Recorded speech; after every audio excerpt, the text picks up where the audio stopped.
Me toca el honor de presentar a Wendy Pérez eh, con una charla magistral que se titula Volcanismo caldérico cuaternario en América Central, ejemplos en Nicaragua, El Salvador y Guatemala. Bueno, es un honor. Wendy fue una estudiante destacada de la Escuela de Geología y obtuvo su bachillerato, puedo decir la fecha, Wendy, 1997, bueno, ni modo, ¿verdad? Y, Eso después de Cristo.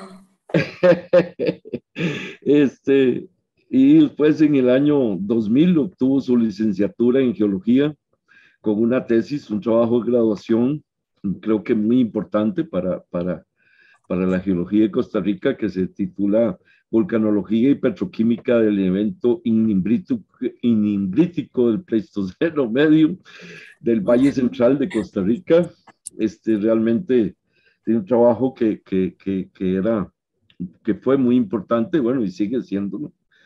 Después ella fue becada por el Servicio Alemán de Intercambio, por el DAD, y ahí estudió, eso fue en el 2002, estudió en la Universidad de Kiel y el Instituto Geomar, y ahí trabajó en el complejo caldérico de Masaya en Nicaragua, ¿verdad? Eso fue su tesis doctoral.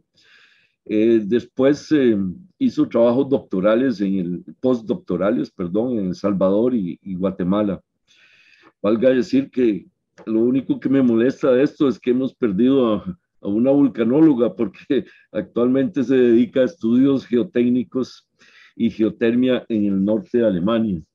Y entonces eso es lo único, pero por el resto, Wendy siempre ha sido una excelente profesional y realmente me es un honor, Wendy, presentarla hoy y, y, y en fin, adelante, por favor, con su charla. Y para todos, no olviden quedarse después para hacer la foto grupal.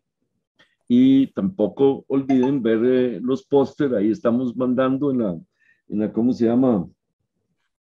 En en el chat el sitio para que vean los pósters que también están muy buenos y realmente se los recomiendo y tienen en general un video a la par que explica justamente los aspectos fundamentales del póster. Adelante, Wendy, sin más preámbulos ya, pura vida. Bueno, Percy, muchas gracias por la presentación, de verdad, muy bonita. Sí, ¿por dónde empiezo? ¿Pueden ver todas Sí, ya la estamos viendo presentación? la Ok, ya lo presentación. estoy. Sí. Porque como le comenté a Gerardo, en Zoom nunca he dado una charla compartiendo la imagen, solo la música, haciendo clases de Zumba online. Bueno, buenos días a ustedes. Para mí ya es un poquito tarde, ¿verdad? Esto quiero quitarlo de aquí porque no veo. Ah. So, bueno, bienvenidos a la charla, ¿verdad? Se llama Vulcanismo caldérico cuaternario. Ustedes ven esta raya también, aquí que yo estoy viendo. Esto que está aquí, ¿verdad que sí? ¿Cómo lo quito? Sí, vemos el mouse suyo. Pero esta barra donde dice "Sie befinden sich in der gemeinsamen Bildschirmnutzung", ¿la ven también? Una raya con rojo y verde. No, no la Bueno, veo. no, perfecto. Entonces no hay problema. Entonces, ¿por qué me Ok. sale para que se escondiera? No, eso está bien. Perfecto, excelente. La charla se titula Vulcanismo caldérico cuaternario en América Central, ejemplos en Nicaragua, El Salvador y Guatemala. Esto es parte principalmente de un proyecto de investigación, que es el famoso SFB 574, aquí abajo se ve el logo, donde estuvieron todos esos buques de investigación alemanes del que nos habló María ayer. Y también hay una parte vulcanológica, se hicieron muchos trabajos, desgraciadamente no tantos en Costa Rica, pero la mayoría en Nicaragua, El Salvador y Guatemala, y esto es una parte de eso. También ahí está incluida mi tesis doctoral en la caldera de Masaya y el trabajo de postdoctorado en El Salvador y Guatemala, que es parte de un proyecto del German Research Foundation, que bueno, todavía estamos en eso un poco, ¿verdad? Porque no está mucho publicado. Son unas partes y les voy a mostrar en la presentación lo que ya está listo. Pues bien, la presentación va a tener estas partes, un poco la introducción, cómo se forman las calderas y los tipos de erupciones, así como para refrescar un poco un par de conceptos que son importantes para entender estos tipos de estructuras y sus depósitos, de los que voy a hablar posteriormente. Después viene Nicaragua con las calderas de Masaya, la caldera de Apoyo y las estructuras volcánicas de la península de Chiltepe. El Salvador con la caldera de Ilopango y la caldera de Coatepeque, y en Guatemala la caldera de Atitlán. ¿Qué es una caldera? Bueno, ustedes, los estudiantes y todos, los geólogos un poquito más de más edad, así como yo, se acuerdan todos que es una caldera, ¿verdad? Que es una depresión volcánica de gran tamaño. Antes se decía que más de 1 kilómetro, pero no hay una regla de eso, de una forma más o menos circular. Se forman por el colapso de una cámara magmática somera que se vacía en un periodo de tiempo relativamente corto. Entonces, el techo de esta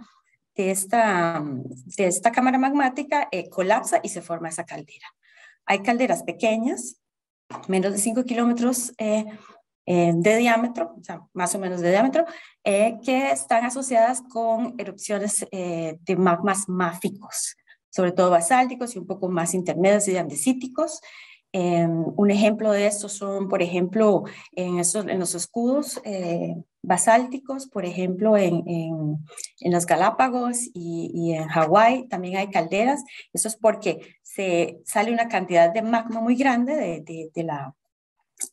se evacúa del volcán de otras formas, más que todo por fisuras, y entonces sale mucha lava y todo eso. Entonces hay un colapso de la estructura. Hay otras calderas más grandes, de hasta más de 75 kilómetros de diámetro, que se han formado por lo general por magmas de composición más félsica y con resultado de erupciones muy explosivas que forman inimbritas muy voluminosas, ¿verdad? Hay muchos ejemplos en todo el mundo. Se ha encontrado también, bueno, también hay toda una rama de la volcanología que se dedica solo a calderas, con estudios matemáticos, cómo se generan esto, que el otro. Se ha encontrado una relación, como es de esperar, entre el tamaño, el diámetro de la caldera y el volumen del magma eruptado. Sin embargo, hay otros aspectos por considerar. Por ejemplo, es la profundidad de esta cámara magmática. Si es una cámara magmática profunda, el colapso, o sea, la estructura que se va a formar es más pequeña que si es una cámara magmática más somera. Un refrescamiento también de los tipos de erupciones, ¿verdad? Según el grado de explosividad. Y quiero ver esta cosa.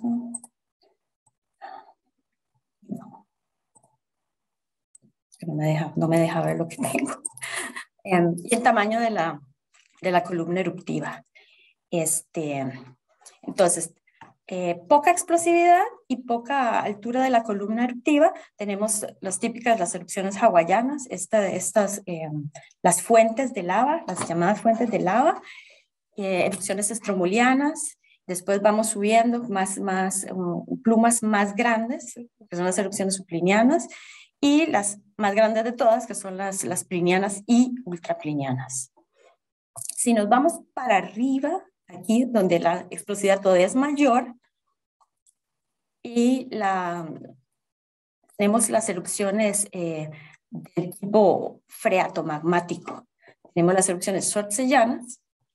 El origen de estas son en el volcán de Surtsey, en Islandia, ¿verdad? Que fue un volcán que un volcán que se formó, empezó en el fondo marino y entonces empezó a crecer y crecer hasta que llegó a un punto donde explotó y formó este tipo de erupciones, este volcán Surtsey en Islandia.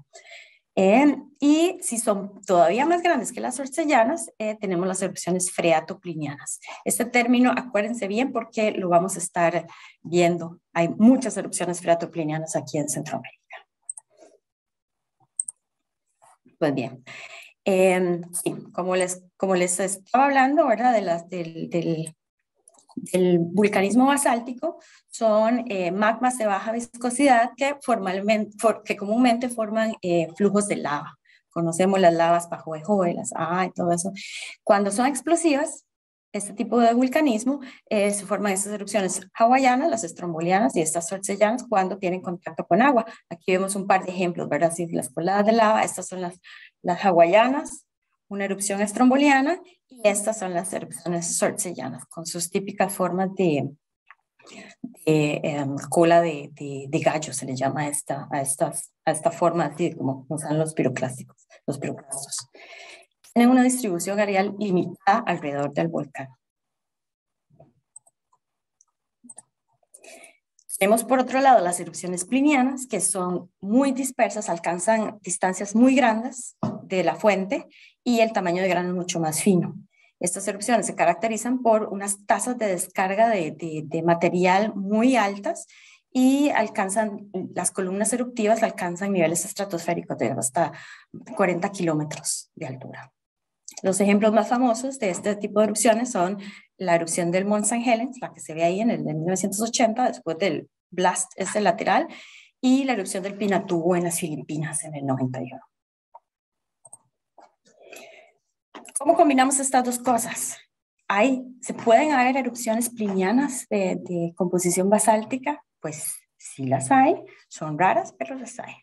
La primera vez que alguien reportó este tipo de depósito fue Stanley Williams en 1983, y estos depósitos los encontró en Nicaragua, en la caldera de Masaya. Él hizo un paper en Geology, por supuesto, es una sensación, erupciones plinianas de composición basáltica, y reportó que era la Tefra Fontana, de 60.000 años, y la capa triple de Masaya. Desde entonces han surgido un par de ejemplos más alrededor del mundo. Uno de ellos es una erupción del Etna, del 122 antes de Cristo, una erupción del Kilauea también, y una erupción del volcán Taragüera, no hace mucho, en Nueva Zelanda. Todavía hay muchas dudas de cómo se forman, hay montones de teorías de descompresión súbita, de la cristalización del magma o magmas muy ricos en volátiles, pero todavía no se ha llegado a un consenso de por qué se forman. Esto es un pequeño ejemplo de una columna pliniana, ¿verdad? De cómo se forma. El magma empieza a desgasificar y cada vez más se descompresiona y entonces empiezan a separarse los volátiles del magma y se da la fragmentación. Aquí salen expelidos los piroclastos con gas en esta región con mucha velocidad. Cuando llega a cierto punto, empieza a atrapar el aire, la atmósfera, el aire de los alrededores, empieza a ser atrapado por esta masa y entonces se calienta y se vuelve menos, la columna se vuelve menos tensa que el ambiente, entonces empieza a haber una convección, una región de convección, y entonces sigue subiendo y subiendo cada vez más hasta que llega a un nivel, por lo general la estratosfera en el caso de las erupciones plinianas, y ahí llega un punto donde la densidad es igual a la del aire. Y entonces ya no sube más, se queda ahí, es como una región de equilibrio, y ahí también hay vientos predominantes que transportan eso y forman esta región, la llamada la región de la sombrilla. ¿Qué pasa si en esta composición que tenemos entra un poco de agua, ya sea por un glaciar, ya sea por un acuífero o por, lo más probable, por un lago cratérico preexistente. Entonces, esta erupción ya no va a ser pliniana, sino va a ser fratipliniana. Y eso se refleja en los depósitos, como lo vamos a ver ya casi. Bueno, esta es nuestro setting vulcanotectónico, ¿verdad? Centroamérica, nuestro hogar. Ya ustedes están muy familiarizados todos con estas imágenes. El arco volcánico, ¿verdad? Lo vemos donde se extiende de acá, desde Costa Rica hasta Nicaragua. Los ejemplos que voy a dar son más aquí de Nicaragua, El Salvador y Guatemala. Entonces, aquí tenemos Nicaragua, ¿no? Para los que no conocen y nunca han estado en Nicaragua, tienen que ir porque es un paraíso geológico, es un paraíso volcánico y de naturaleza también, ¿no? Como pueden ver, es predominante el lago de Nicaragua, es demasiado grande la cantidad de área, el área tan grande que ocupa, ¿verdad? Es impresionante. Tenemos aquí el lago de Managua y aquí tenemos la cadena volcánica. Ellos le llaman la cadena volcánica, que me parece un nombre muy bonito, la cadena volcánica. Este es el volcán Ometepe, este otro, la isla de Ometepe, tiene dos volcanes, el Concepción y el Maderas.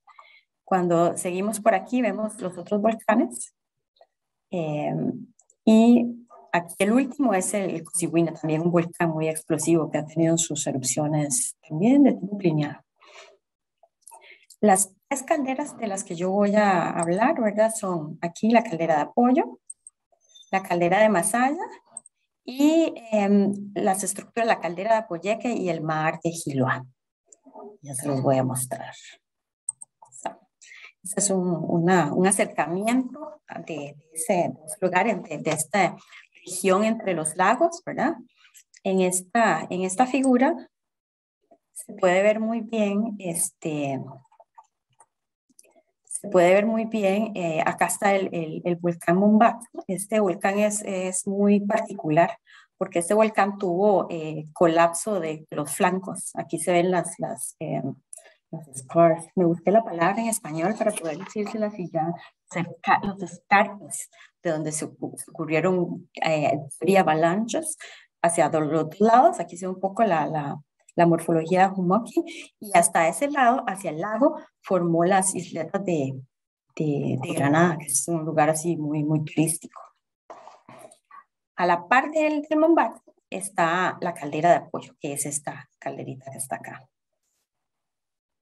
Un poco así como para conocimiento geológico, ¿verdad? Las estructuras, ¿verdad? Se ve muy claramente acá que Managua está localizada en un graben. Aquí tenemos la falla Matare y esta es la falla, creo que no me acuerdo cómo se llama, la verdad. Hay que preguntarle.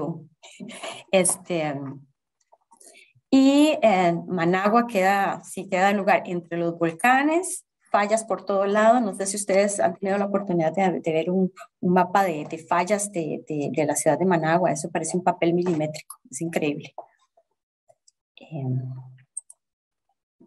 Pues ya, entonces pasamos.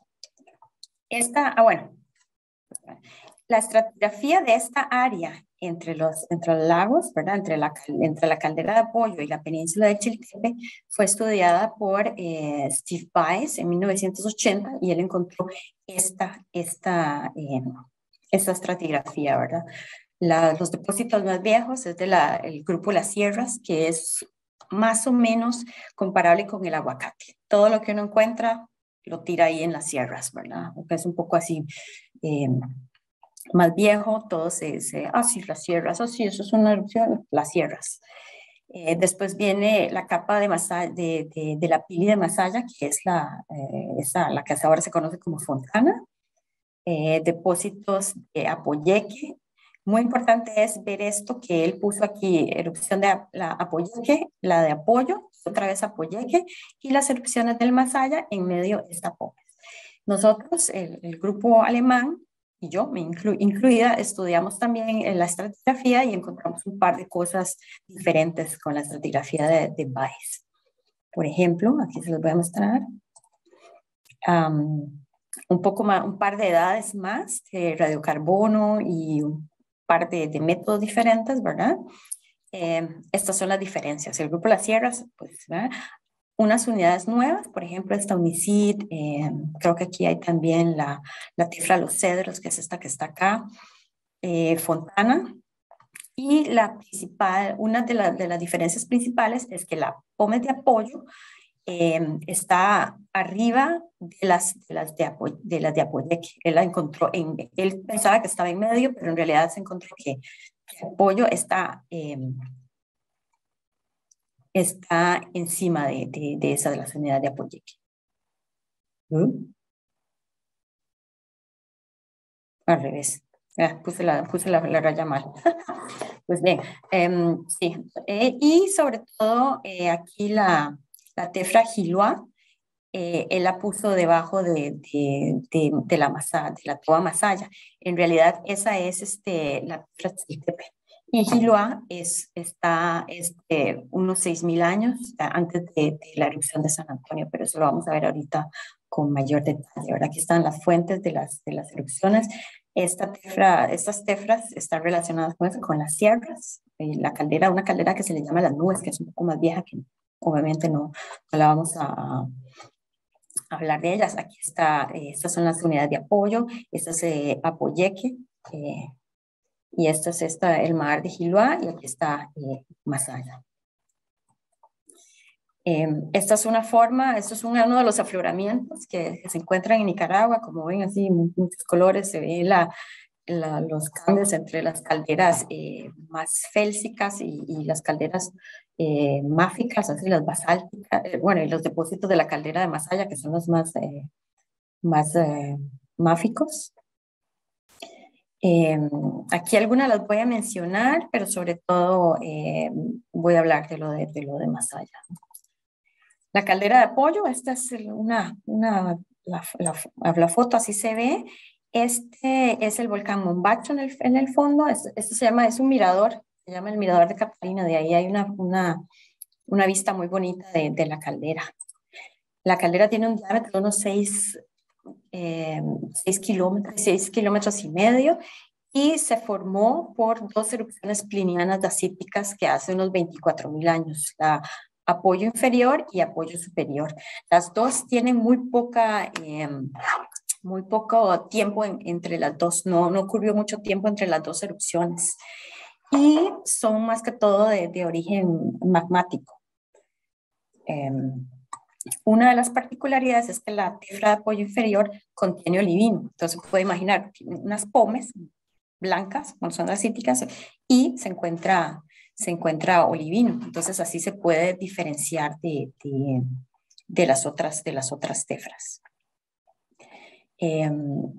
Esta tefra de apoyo inferior la llamaron los alemanes Jürgen, por Jürgen Klinsmann, el que era entrenador de la selección alemana. Había uno de los estudiantes que era muy fanático del fútbol, y entonces le empezó a llamar a las erupciones así con nombres de futbolistas. Entonces, la tefra de apoyo inferior es Jürgen. Estas son un par de fotos, yo creo que esta es Jürgen. Así se ve más o menos los afloramientos, se ven mucho en la carretera que va de Granada hacia Masaya. Hay muchos afloramientos donde están las unidades de apoyo, las pomes y las cosas de Masaya.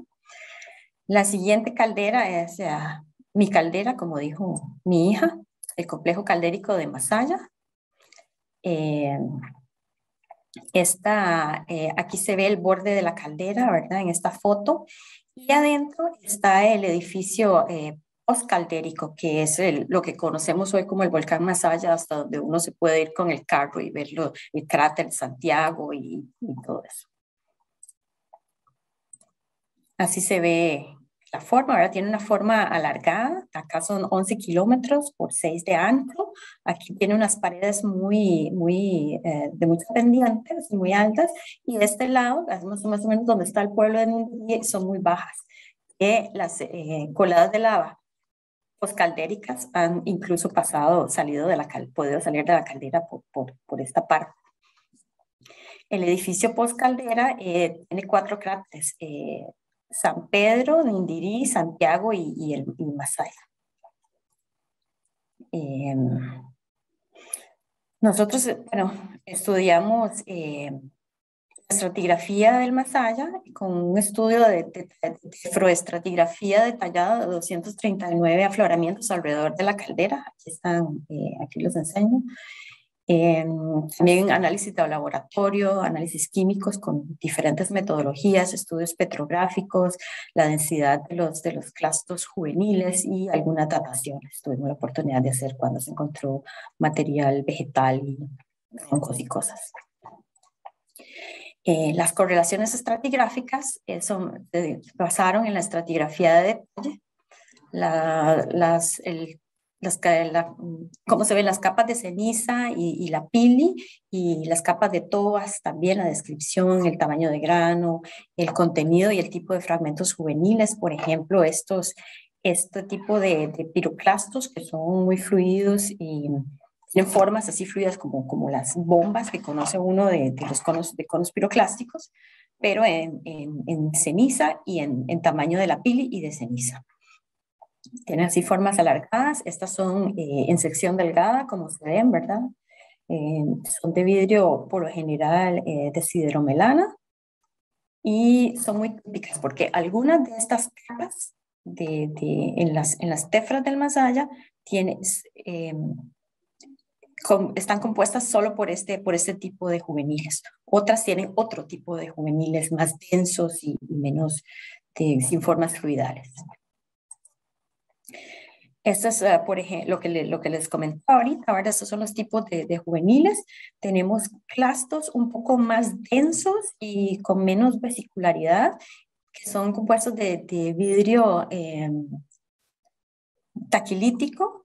Se ve así, ¿verdad? Ese es un vidrio que se desgasificó un poco más lento y entonces es así opaco porque está lleno de cristales, de microcristales. Mientras que la sideromelana es así, este color ámbar, y por lo general son con mucha vesicularidad. Y tenemos clastos, los mezclados, donde se ven los dos tipos de vidrio.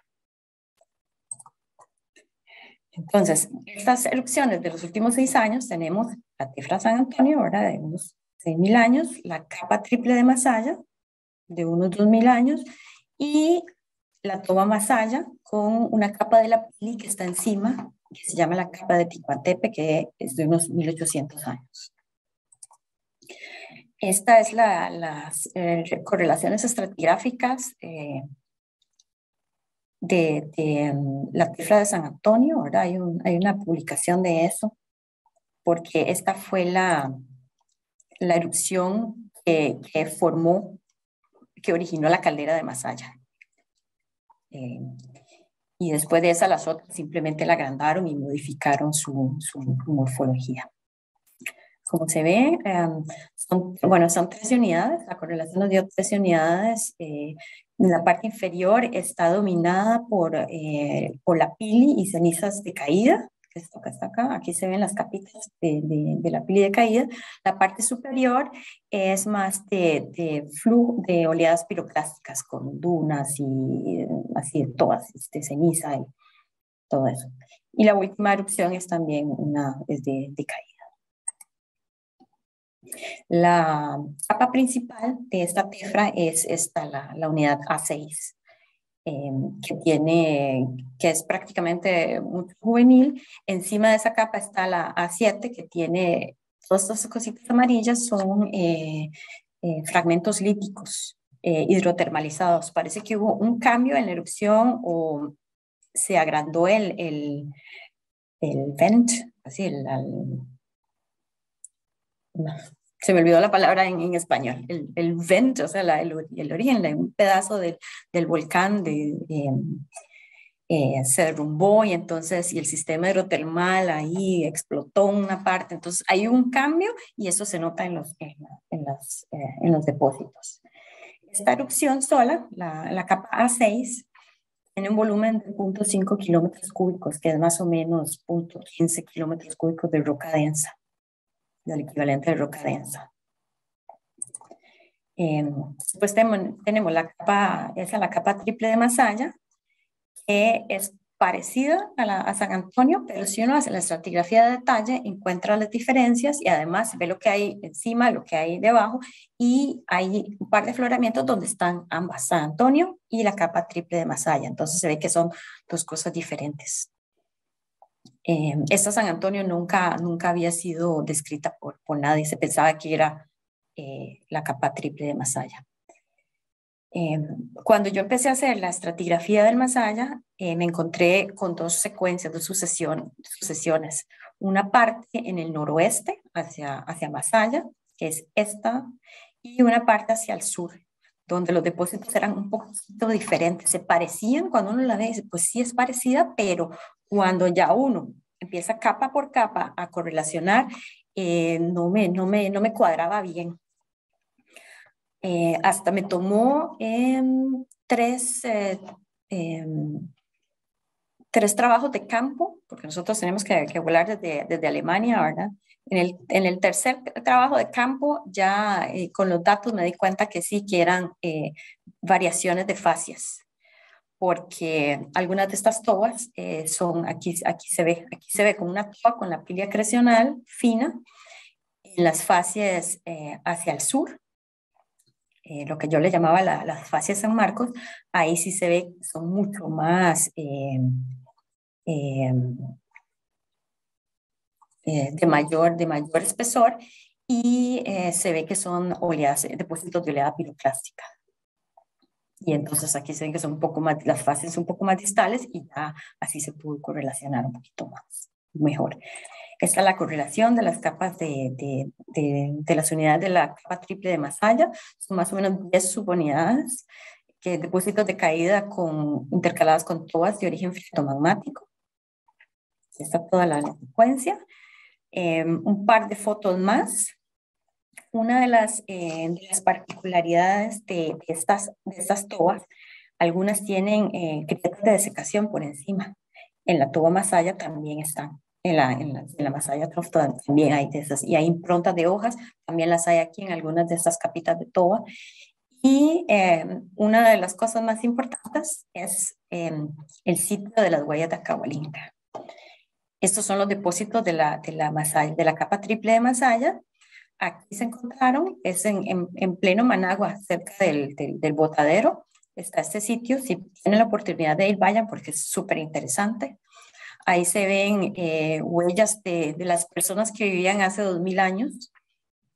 Hay varias para todo lado, diferentes personas, se ven unas muy profundas, otras se ven huellas de niños, y entonces están en una de estas capitas de toba de las primeras, como cuando se decían las personas, Schminke estudió esta secuencia y las huellas, así, las direcciones y todo eso. Hay un par de papers, pero no, lo hice conmigo estoy yo de la estratigrafía, porque es la capa triple. Y entonces siempre se decía que era gente que estaba huyendo de las erupciones volcánicas, ¿verdad? Que primero la pliniana, después ya vino un poco de la ceniza, ¿verdad? Tal vez un par de oleadas y ceniza más fina, y entonces ellos decidieron escapar. Pero bueno, si alguien quiere leer el paper, me lo puede pedir, yo lo tengo. Pero es un sitio muy, muy interesante, así que les aconsejo que vayan a visitarlo cuando puedan. Y luego viene la famosa toba de Masaya. Las personas que han ido a Nicaragua, no sé si uno cuando va, uno dice, pero ¿qué es este polvazal? Es que Managua es un polvazal, ¿verdad? Todo. Y en realidad se debe a la toba Masaya, porque Managua, Masaya y las ciudades principales, Tizcapa, todas están construidas prácticamente sobre la toba Masaya. Durante el trabajo de campo yo me acuerdo que había una casita así y había un afloramiento de la toba Masaya y yo ahí picando casi en los fundamentos de la casa, ¿verdad? Que me da pena, pero bueno, los alemanes no, a ellos no les importaba que les dijeran ahí que están buscando oro, que si están buscando lagartijas para hacer una sopa o no sé qué, también le decían, bueno. Pues sí, entonces se debe a esta erupción. A estas son las isopacas de los depósitos, ¿verdad? Se ve hasta dónde llegaron. No me quiero imaginar lo que fue estar ahí durante el momento de esa erupción. Imagínense una erupción cerseiana gigantesca, donde se le vienen a uno oleadas piroclásticas de forma radial alrededor de la caldera, destruyendo todo a su paso, ¿verdad? No me lo imagino. Si se extiende alrededor, alcanza una distancia máxima de 35 kilómetros hacia el noroeste, que es ya la península de Chiltepec, y se originó por flujos violados, flujos de densidad piroclástica, en este caso diluidos, que son las oleadas piroclásticas, y tiene abundantes evidencias de interacción de magma con el agua, la pila acrecional, grietas de desecación, improntas de hojas. Tiene muchísimas dunas y otras estructuras de transporte lateral. Estos son un par de ejemplos de cómo se ve la toma Masaya en los afloramientos, ¿verdad? Aquí están las dunas. Se puede ver también así, cuando están un poco más secas y se ven como estratos. Las improntas de las hojas, también muy interesantes. Estas son un par de columnas estratigráficas donde se ve que se puede correlacionar afloramientos cercanos con las capas ricas en la pila acrecional y en dunas. Así se ven la pila acrecional. Hay montones de por sí que Nicaragua es como la capital de la pila acrecional. Casi todos los depósitos están repletos de la pila acrecional. Y hay una inimbrita que es un poco vieja y tiene unos lapilia acrecional que son como de 3 centímetros así.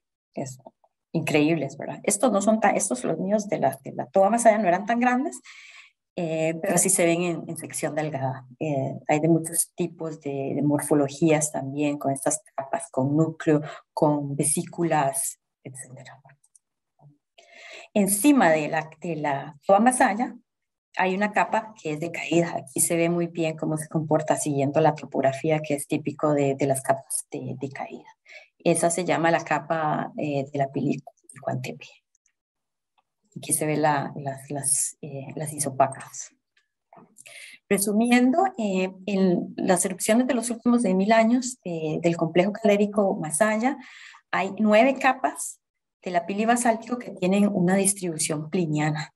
Aquí tenemos Ticuantepe, las erupciones de la tefra de San Antonio y de la capa triple de Masaya.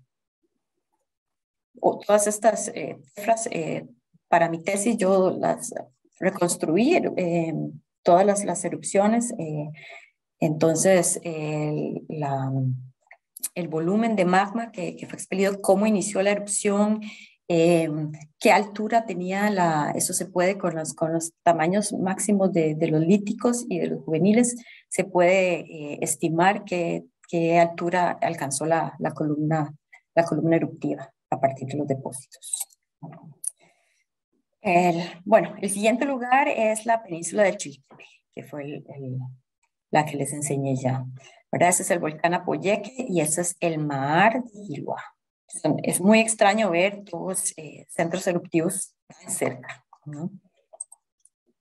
Si vemos otra vez aquí esta imagen de la elevación, entonces se ve que está la alineación del arco magmático y aquí tenemos ese alineamiento de Nejapa Miraflores, donde hay una serie de conos piroclásticos y mares, como el Cerro Motatepe, la Laguna de Sososca, etcétera, etcétera. Donde estos se cruzan, ahí está la Laguna de Gilua o el Mar de Gilua. Es como muy interesante. Pues bien, tenemos a la par la caldera de Apoyeque, es una caldera relativamente pequeña, ¿verdad? Tiene solo 2 kilómetros 75 de diámetro y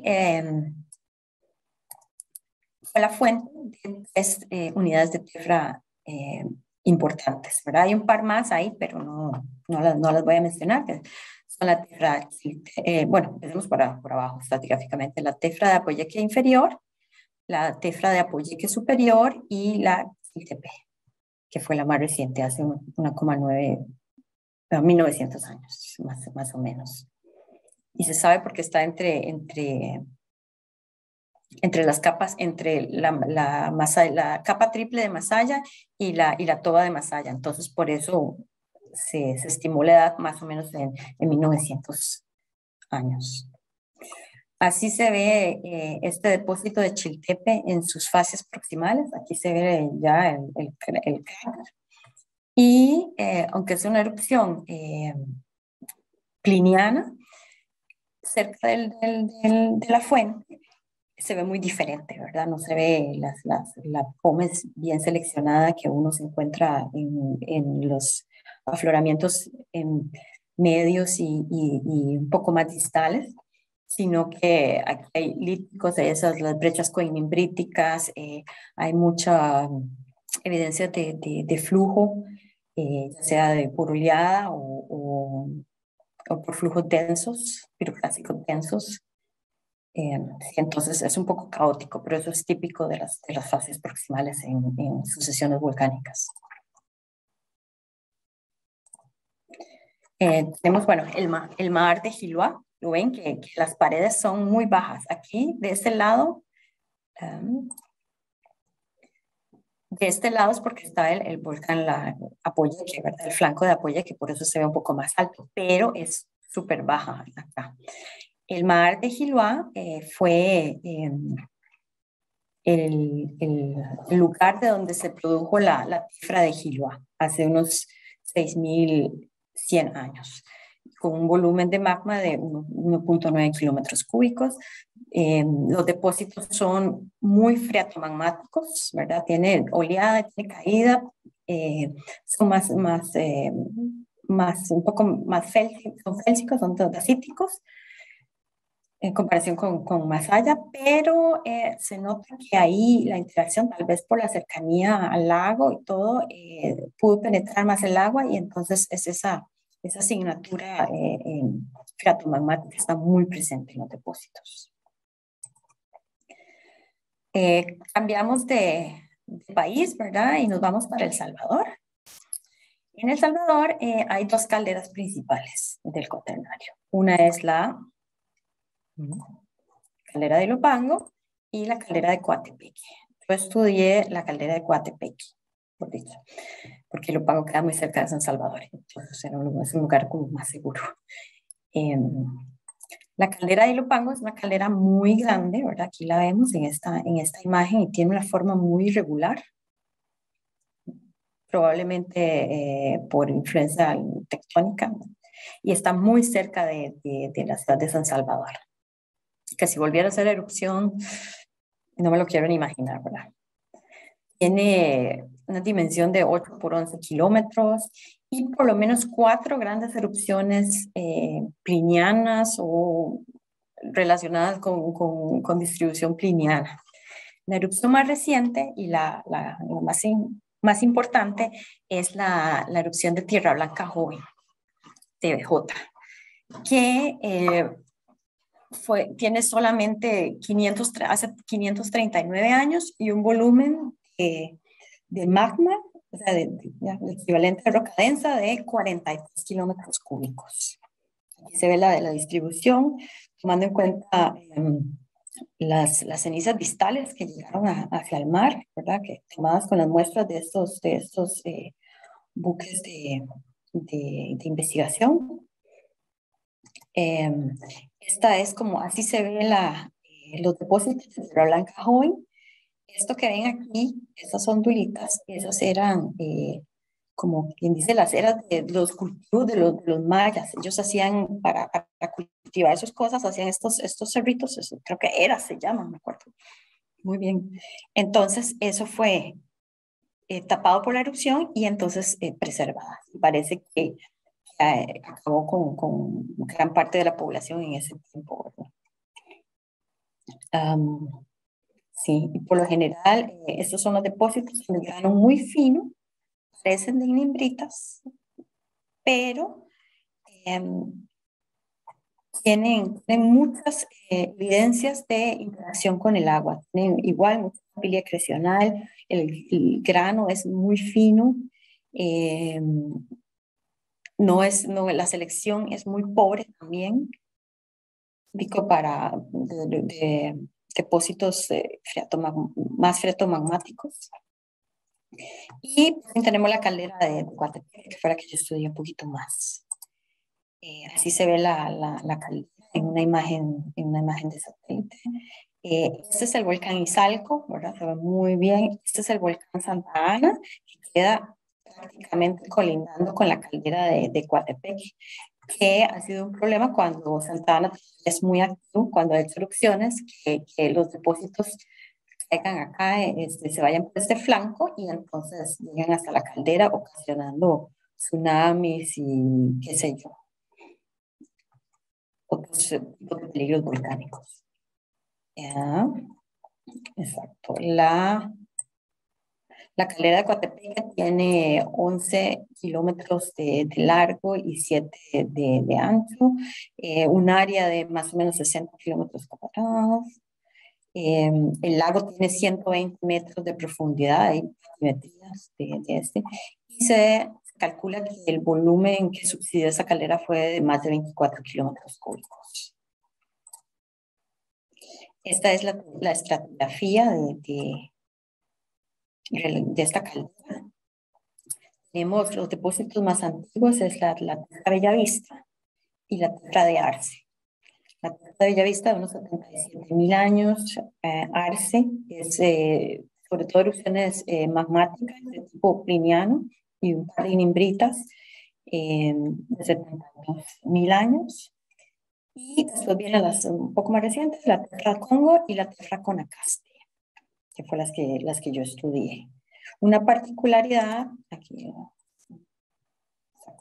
una particularidad de la Tierra Bellavista, los afloramientos casi están solo cerca de la caldera, no están muy extendidos, y tiene unos clastos de obsidiana, que posiblemente era un domo que había antes en la caldera. Después tenemos a Arce, ¿verdad? Que tiene un volumen de unos 70 kilómetros cúbicos y que probablemente esta fue la erupción que originó la caldera, la caldera, la primera caldera. Es más que todo magmática y plinianos de caída. Y se diferencia de las otras unidades porque tiene biotita. Entonces, eso, pues cuando uno ve una inimbrita, puede ser Congo, puede ser Conacaste, puede ser Arce, pero si tiene biotita, entonces uno sabe que es Arce, porque solo Arce tiene biotita. La Tierra Congo, ¿verdad? Son más o menos una secuencia de caída basal, que tiene unas 7 subunidades, y está sobreyacida por 2 unidades de oleadas y 2 inimbritas, así con pipes y ¿cómo se llama? Desgasificación, con cosas de desgasificación. Entre las más importantes, ¿verdad? Son una de las caídas plinianas. Se nota por algunos afloramientos que no era una columna estable, sino que a cada rato como que colapsaba, tal vez por interacción con agua, lo que significa que después de la erupción de Arce se formó un lago cratérico y cuando se dio 20.000 años después la erupción de Congo, esta interaccionó con el agua de la caldera, formando depósitos afectados por el agua, ¿verdad? Ya sea estas plinianas con mucha interacción con agua y freatoplinianas, la que vamos a ver ahora, que es la unidad C. Exactamente. Esta es la unidad C, es una erupción de caída freatopliniana, ¿verdad? Se nota que la distribución de la Tierra es un poco diferente porque es una mezcla, ¿verdad? Entre la columna y muchos flujos. Forma estas trovas que son también muy ricas en la plica creacional. Después de esta capa freatopliniana hubo otra también más dominada otra vez por digamos, del lado más magmático, ¿verdad? Con menos influencia del agua, que fue la unidad B. Aquí el volumen, toda la reconstrucción. Y en este diagrama el espesor contra la distribución, el área cuadrada de la distribución, hay estos campos. Estos campos los hizo Hoffman en el diagrama de Steve Pyle. Y se ven, las erupciones plinianas tienen esta distribución acá, o sea, se mueven en estos campos, las freatoplinianas en estos, ¿verdad? Son un poco menos, un poco menos, con menos pendiente, ¿verdad? Las freatoplinianas, y estas son las unidades de Congo, sí, de Congo, estoy en Congo todavía.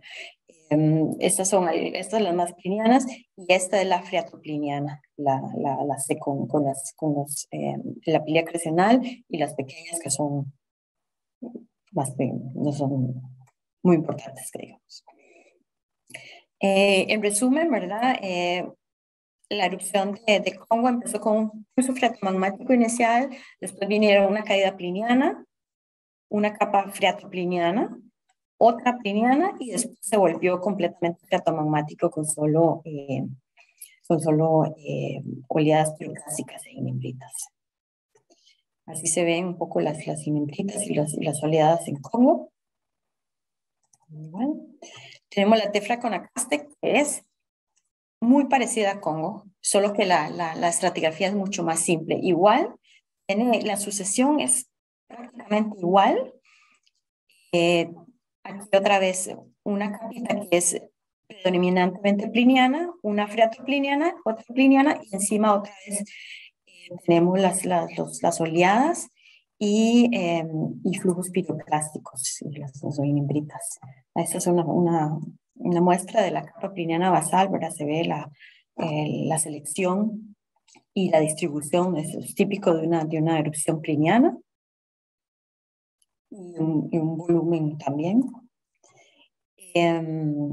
La unidad C, que es la unidad freatopliniana, esta es una exposición proximal, muy cerca de la caldera. También se ve se ven capas de caída, se ven oleadas, se ven bloques grandes.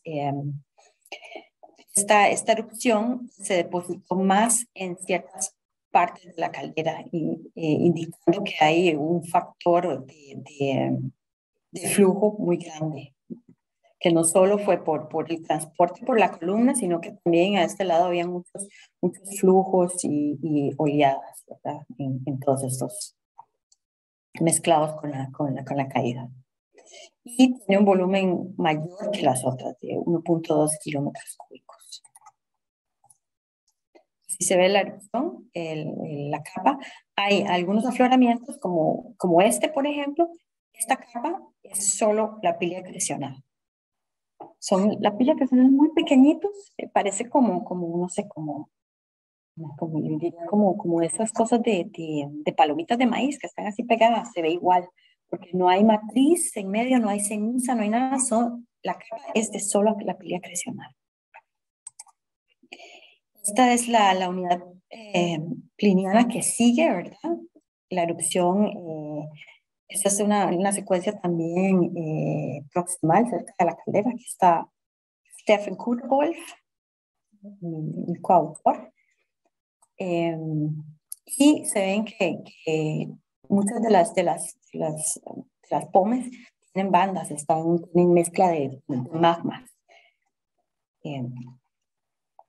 Cuando esto empieza a pasar en muchas de estas erupciones plinianas, que se empieza a mezclar los diferentes tipos de magmas, es común que después la columna pierda estabilidad y colapse. Y entonces, después de eso vienen siempre las inembritas, y las inembritas ahí sí se ven muy claramente estas mezclas. Otra vez que en el diagrama de Bayer se ve, ¿verdad? Esta es nuestra erupción freatopliniana, la B. Es la C.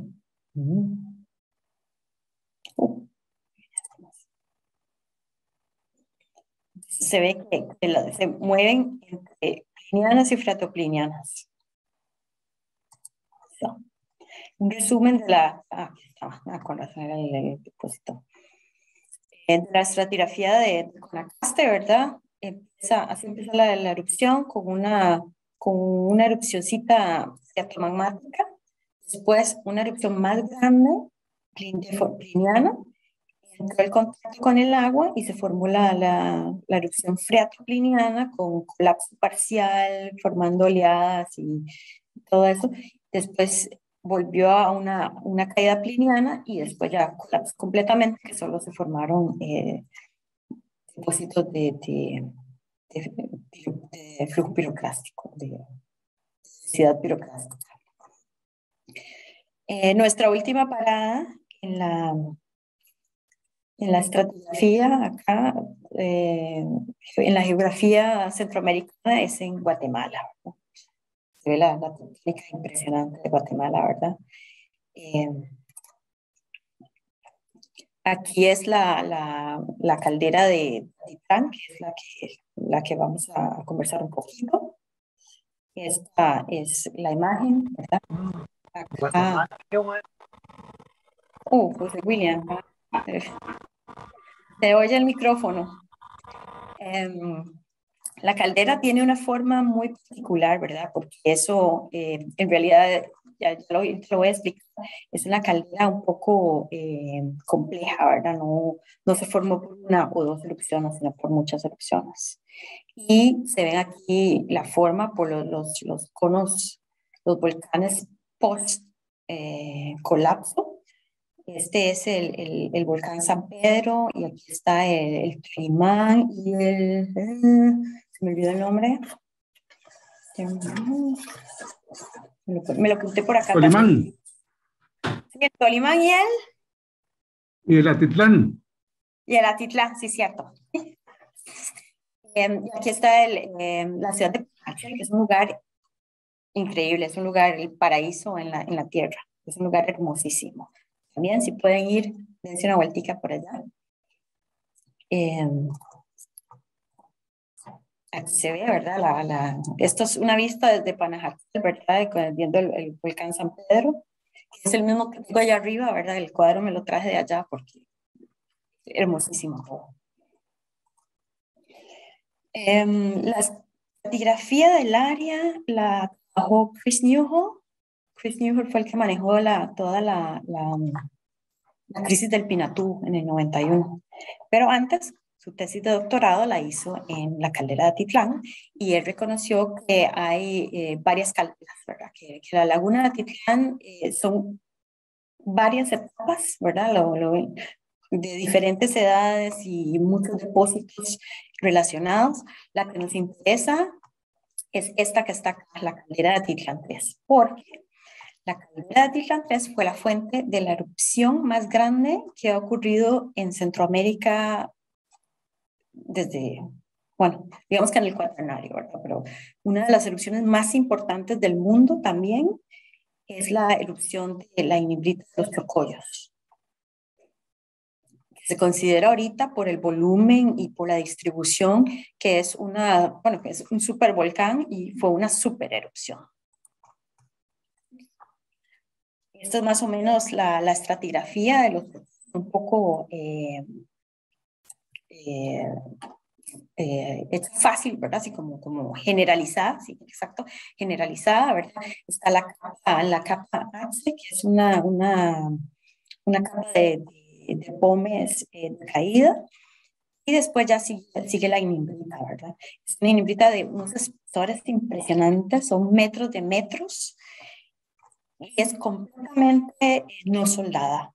Las cosas así, suave, de tamaño muy fino, unas pomes preciosísimas, así con vidriosas, con muchas texturas. Uno puede hacer como 15 tesis, yo creo, solo en los tipos de partículas de juveniles de la inimbrita de los chocollos. Y en muchos lugares se ve así esta capa así un poco rosada, que es por la ¿cómo se llama eso? Oxidación de los depósitos. Eso pasa en muchos depósitos piroclásticos, que es estas coloraciones así. Y en la parte de arriba eran más oleadas piroclásticas, flujos de oleadas piroclásticas, un poco más diluidos. ¿Qué más tengo acá? Okay. Sí, bueno, como les comenté, es la erupción más grande del Cuaternario en toda Centroamérica y una de las más grandes del mundo. Las cenizas distales se han encontrado en el Golfo de México, en el Mar Caribe, en el Océano Pacífico, y eso convierte que esta erupción es un marcador cronoestratigráfico. Cuando uno encuentra los chocollos, sabe qué edad tiene, entonces se pueden las otras cosas, los otros depósitos, sedimentos y lo que sea, se les puede asignar una edad. La última publicación,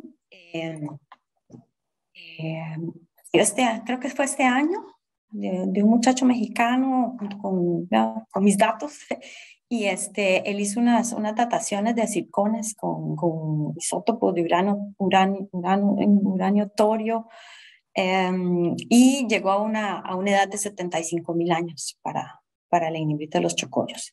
Y eso, junto con los nuevos datos también de las tefras submarinas, de las tefras distales marinas, se calculó un volumen de 1.220 kilómetros cúbicos. Eso es tantísimo.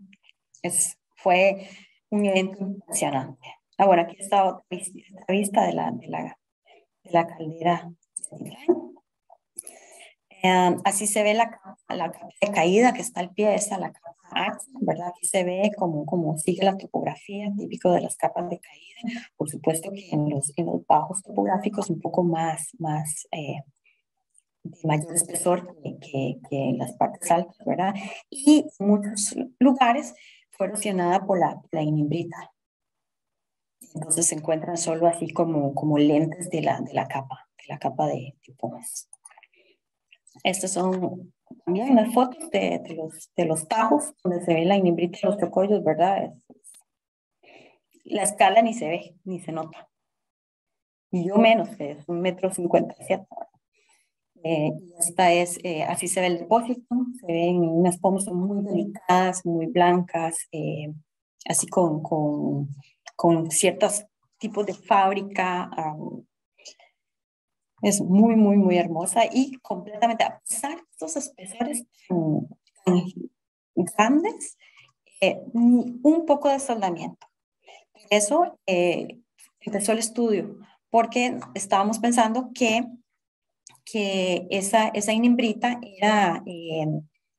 tiene una cierta componente freatopliniana, ¿verdad? Una interacción con el agua que tal vez hizo que no tenga soldamiento, porque tal vez tenía una temperatura más baja que las ignimbritas que conocemos, ¿verdad? Llenas de fiames y todo, y soldadas. Y además el tamaño de grano es un poco extraño, ¿verdad? ¿No? Y la selección de los depósitos no es típica de las ignimbritas que conocemos. Esa es otra foto. Aquí se ve la capa Ax y las ignimbritas igual con el color rosado. Es precioso los afloramientos. Esto es del paper de este muchacho mexicano, ¿verdad? Aquí está la distribución, llegó a Guatemala, pasó la falla de Motagua por se fue más o menos, porque siempre buscan así los bajos topográficos, pasó al otro lado de la placa, ¿verdad? Y las cenizas, aquí se ven, ¿verdad? Cubrieron todo, o sea, las tuvimos acá. Hace 75.000 años tuvimos cenizas de los chocollos en Costa Rica. Es interesante buscarlas en algunos suelos o en depósitos más o menos de esas edades, a ver si se podría encontrar en lagos o algo así. Si bien todos esos depósitos de los que les he hablado se han encontrado en núcleos de perforación tomados por los buques de exploración alemanes. Bueno, ese era un ejemplo aquí, ¿verdad? De los lugares donde se encontraron estas capas de ceniza. Y estas son las correlaciones, ¿verdad? Se ven muchas tefras máficas y félsicas, ¿verdad? Que poco a poco han sido correlacionadas con con análisis de elementos químicos y sobre todo las trazas son las que han dado las mejores correlaciones, ¿verdad? Por eso es un trabajo, de eso a eso se ha dedicado Stefan, a hacer todas estas correlaciones de las tierras y con eso, bueno, esta es una foto de cómo se ven las cenizas de la inhibición de los tecollos. Yo tuve en el barco, en uno de los barcos, uno de los cruceros, una pequeña pelea con una chacha bióloga porque ella estaba segurísima de que esos eran diatomeas con diatomeas. Y yo, no, esos son sharks, no, son diatomeas, no, son sharks. Bueno, al final lo dejé porque, no, pues sí, son sharks, preciosos de estos. Aquí se ve casi, puede uno casi dibujar aquí la vesícula, ¿verdad? Que se ve la fracturación ahí de las cenizas. Y aquí se ven los pedazos de ceniza, o sea, no, son sharks. Esto es, por ejemplo, uno de los núcleos, ¿verdad? Esta es la capa, con ceniza correlacionada con la capa triple de Masaya. Y también se ve cómo esto afectó los cálculos de volumen, ¿verdad? Tenemos aquí en las zonas en tierra un volumen de 0.86, tomando en cuenta estos depósitos distales, subió, bueno, más que el triple, ¿verdad? Del volumen.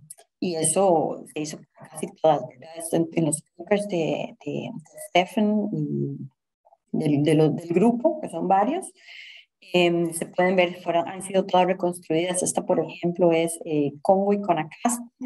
También hay para todas las apoyiques, para las tefras de apoyo, todas estas depósitos distales y las nuevas calculaciones de volumen. Bueno, en forma de conclusión del tema, ¿verdad? Ya sobra, ¿sí? Bueno, ¿qué quiero yo que ustedes se lleven para la casa de esta charla tan larga y extenuante y cansona, ¿verdad? Un poco, para algunos más, probablemente monótona, de que en Centroamérica tenemos muchas calderas, bastantes calderas, y son muy explosivas. Tenemos de todo tipo. Tenemos formadas por erupciones plinianas basálticas, por erupciones plinianas corrientes, magmáticas y erupciones freatoplinianas.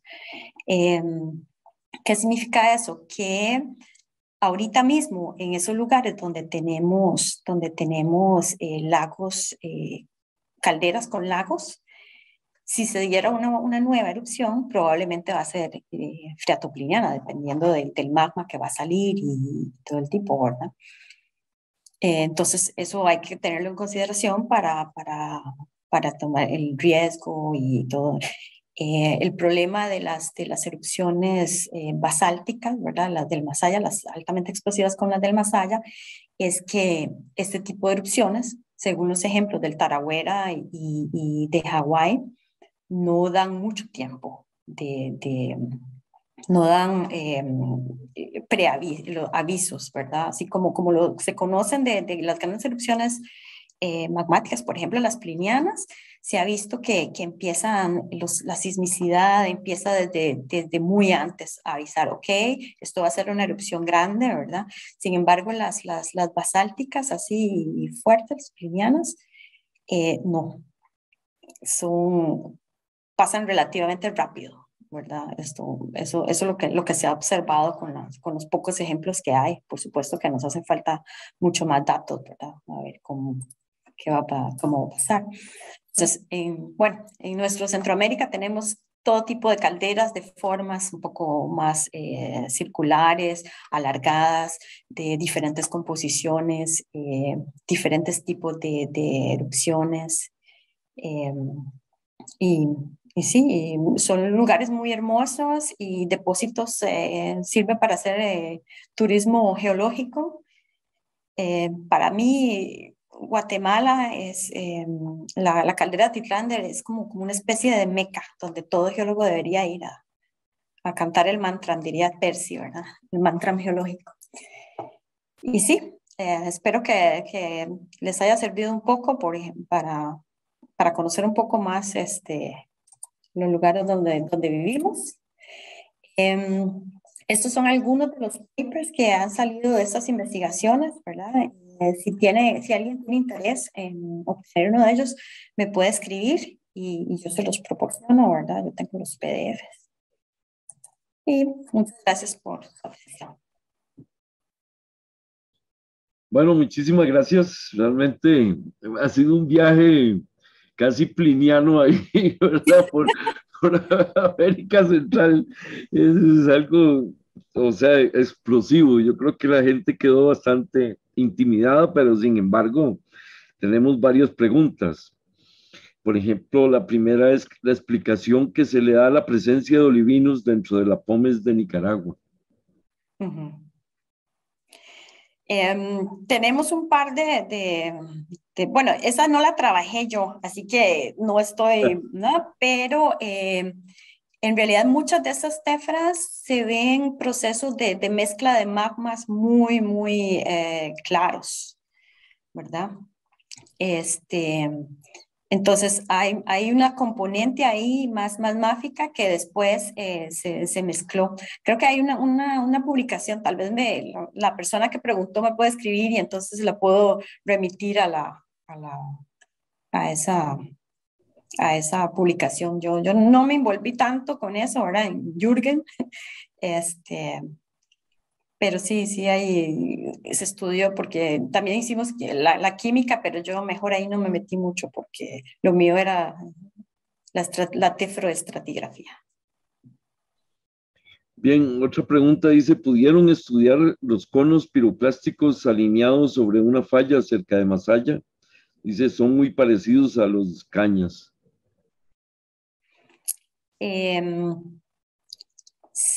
No sé si son los de Nejapa Miraflores los que se refieren, porque Nejapa Miraflores está súper estudiada, el grupo alemán hizo algunos, hay un par de estudiantes de maestría que agarraron así como uno agarró el Cerro Motastepe y otros, incluso, y hay unos grupos mexicanos también que estudiaron casi hacia el mismo tiempo, estudiaron las mismas cosas y todo, ¿verdad? Eso pasó también con Apoye, que hay publicaciones de los mexicanos y publicaciones de los alemanes que salieron casi al mismo tiempo. Creo que cerca de Granada hay también unos conos piroclásticos, pero no ahí no nos metimos. Bueno, yo de por sí yo solo en Masaya, ¿verdad? Y ya tuve más que suficiente con una unidad nueva que no estaba descrita. Y no, pero los de Nejapa Miraflores sí están muy estudiados y también atrás del otro lado del Momotombo hay un lugar que se llama Malpaisillo, ahí también hay mimbritas y hay un montón de cosas también, hay una publicación sobre eso del grupo alemán. Bien, y hay otra pregunta acerca dice que si podrías comentar más sobre las pómez dacíticas con olivino. Bueno, sí, esa era igual a la pregunta, a la primera muy pregunta. parecida, sí. Y por último, ¿qué posibilidad hay que ocurra otra erupción grande en una de esas calderas? Ya, ese es el aspecto ya sí, predictivo. Sí, mi bola de cristal dice, no, yo pienso, no, si vemos las edades de las tefras, o sea, de las unidades que han salido de ciertas calderas, por ejemplo, de Apoyeque, son varios miles de años de diferencia, ¿no? Y cuando vemos que la última erupción grande del Masaya, de la caldera Masaya, fue hace solamente 2000 años, creo que todavía no estamos en una escala de tiempo como para decir, no, ya no puede haber otra erupción.